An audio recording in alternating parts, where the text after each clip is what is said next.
Pernah nggak sih, malam-malam sebelum tidur, kalian scrolling Instagram, terus lihat iklan yang nawarin cara dapat cuan sambil rebahan? Atau janji manis soal pendapatan pasif yang katanya bikin duit ngalir terus 24 jam sehari, 7 hari seminggu? Mimpinya sih indah. Kita taruh uang di suatu tempat, atau kita bikin satu produk sekali, lalu uang masuk tanpa kita harus bekerja lagi. Kedengarannya seperti mesin cetak uang pribadi. Tapi tunggu sebentar. Kenapa di dunia nyata banyak yang coba trik ini, uangnya malah nyangkut atau bahkan menguap? Dari uang kaget di awal, ujung-ujungnya malah jadi uang hilang.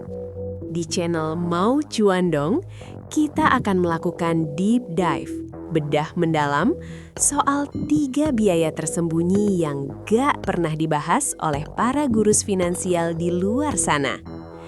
3 biaya ini adalah perampok senyap yang menguras dompetmu saat kamu sibuk membayangkan hidup dari bunga deposito. Kita mulai dari yang pertama. Konsep pendapatan pasif seringkali menyesatkan karena membuat kita berpikir kita tidak perlu melakukan apa-apa. Kenyataannya, pendapatan pasif itu seperti membuat mesin. Effortnya di awal jauh lebih besar daripada maintenance-nya. Inilah yang kita sebut biaya energi awal atau aktivasi super. Anggap saja, pendapatan pasif adalah sebuah mobil yang bisa jalan sendiri tanpa sopir.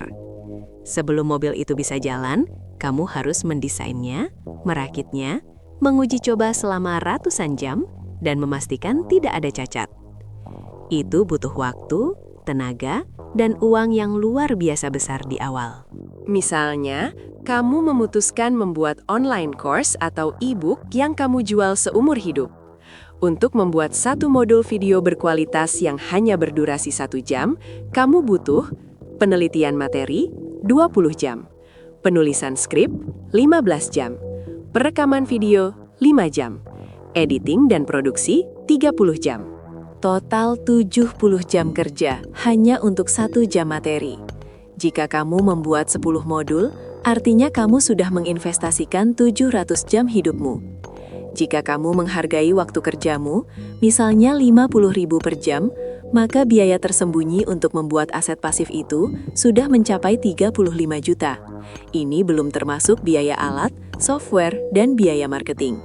Banyak orang gagal karena mereka tidak menghitung cost of time ini di awal. Mereka menyerah di tengah jalan karena mereka lelah sebelum aset itu sempat menghasilkan. Mereka mengira pasif berarti instan, padahal pasif berarti delayed effort. Energi awal yang besar ini adalah biaya pertama yang sering membuat uang kaget menjadi uang hilang karena asetnya tidak pernah selesai dibuat. Ini adalah pembunuh senyap yang paling berbahaya, yang bahkan tidak kamu sadari sudah merampok dompetmu. Kita pecah jadi 2, inflasi dan biaya peluang. Anggaplah uang 100 juta yang kamu miliki adalah sebongkah es batu. Ketika kamu masukkan ke deposito dengan bunga 5% per tahun, es batu itu memang bertambah berat 5% di akhir tahun. Tapi di saat yang sama, ada udara panas di luar yang kita sebut inflasi. Jika kamu dapat bunga 5%, tapi inflasi 4%, maka secara real, daya beli uangmu hanya bertambah 1%. Uangmu bertambah, tapi harganya untuk membeli barang menurun drastis. Es batu kamu memang bertambah sedikit, tapi seluruh bongkahan itu menyusut karena mencair. Kamu merasa dapat pendapatan pasif dari bunga, padahal kamu hanya menjaga uangmu agar tidak terlalu cepat habis oleh inflasi. Ini bukan cuan, ini adalah biaya survival finansial. Biaya peluang, kerugian karena ketakutan. Biaya peluang adalah keuntungan yang hilang karena kamu memilih satu opsi investasi ketimbang opsi lainnya. Ini adalah kerugian karena ketakutan. Setelah 3 tahun, uangmu di deposito mungkin jadi 112 juta. Sementara itu, jika kamu taruh di instrumen yang lebih agresif, seperti saham atau properti, angkanya bisa jauh di atas itu. Selisih keuntungan yang kamu lewatkan, misalnya 20 juta, itulah biaya peluang. Ini adalah biaya maintenance dan administrasi yang sifatnya receh.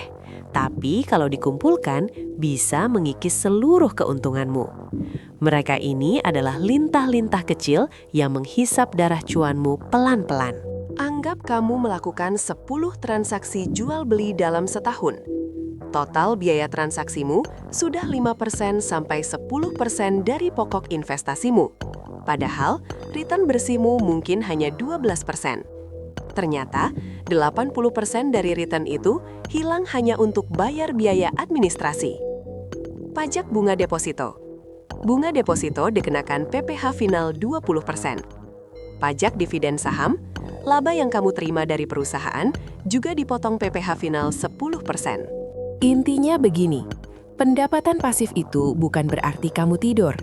Pendapatan pasif adalah kamu berpikir cerdas di awal dan waspada di tengah. Jangan jadi investor pasif buta yang cuma taruh uang lalu ditinggal. Tapi jadilah investor aktif cerdas yang rajin menghitung biaya-biaya tersembunyi ini. Karena uang itu butuh perhatian.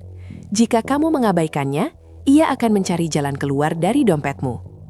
Setelah nonton ini, coba cek lagi investasi pendapatan pasif kamu. Sudahkah kamu hitung semua biaya tersembunyi ini? Kasih tahu di kolom komentar. Dan kalau kamu mau deep dive lagi soal trik-trik bisnis dan keuangan yang gak kaleng-kaleng, pastikan kamu sudah subscribe channel Mau Cuan dong ya. Sampai jumpa di video berikutnya.